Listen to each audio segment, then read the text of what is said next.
গেল দেড় দশকে শেখ হাসিনা সরকারের আমলে অনিয়ম ও দুর্নীতির অভয়ারণ্য হয়ে ওঠে টেলিকম খাত।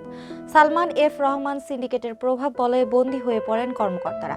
বেসুমার অনিয়ম আর দুর্নীতির মাধ্যমে লুটে নেওয়া হয় ৭,৫০০ কোটি টাকার সুবিধা। ইন্টারন্যাশনাল গেটওয়ে অপারেটরস ফোরাম সিন্ডিকেটের মাধ্যমে বিপুল পরিমাণ অর্থ হাতিয়ে নেওয়ার বিষয়ে তদন্ত শুরু করেছে বাংলাদেশ টেলিযোগাযোগ নিয়ন্ত্রণ কমিশন। প্রাথমিক তদন্তে আইন বহির্ভূতভাবে আইওএফ গঠনের মাধ্যমে রাজস্ব ভাগাভাগিতে অনিয়ম পেয়েছে বিটিআরসি। আইজিডব্লিউ, আইসিএক্স, আইআইজি সহ বিভিন্ন খাতে লাইসেন্স প্রদানে অনিয়ম এবং রাজস্ব ফাঁকির বিষয়ে নেওয়া হচ্ছে কঠোর পদক্ষেপ।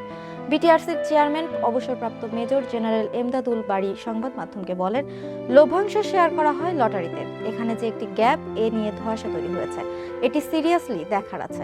2015 সালে আইওএফ সিন্ডিকেট গঠনের মাধ্যমে আন্তর্জাতিক কল ব্যবসা দখলে নেয় সালমান এফ রহমানের সিন্ডিকেট।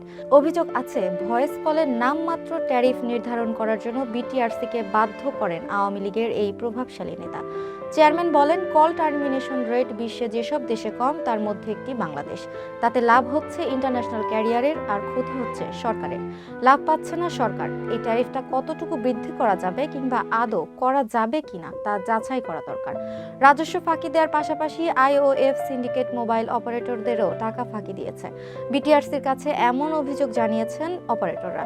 রবির কর্পোরেট অ্যান্ড রেগুলেটরি অ্যাফেয়ার্স বিভাগের চিফ সাহেদুল আলম সংবাদ মাধ্যমকে বলেন, সব অপারেটররা যদি বলেন সরকার প্রথম দিকে যদি 100 থেকে 150 কোটি টাকা লোকসান করে, তাহলে তারাও 70 থেকে 80 কোটি টাকা লোকসান করেছে প্রতি মাসে।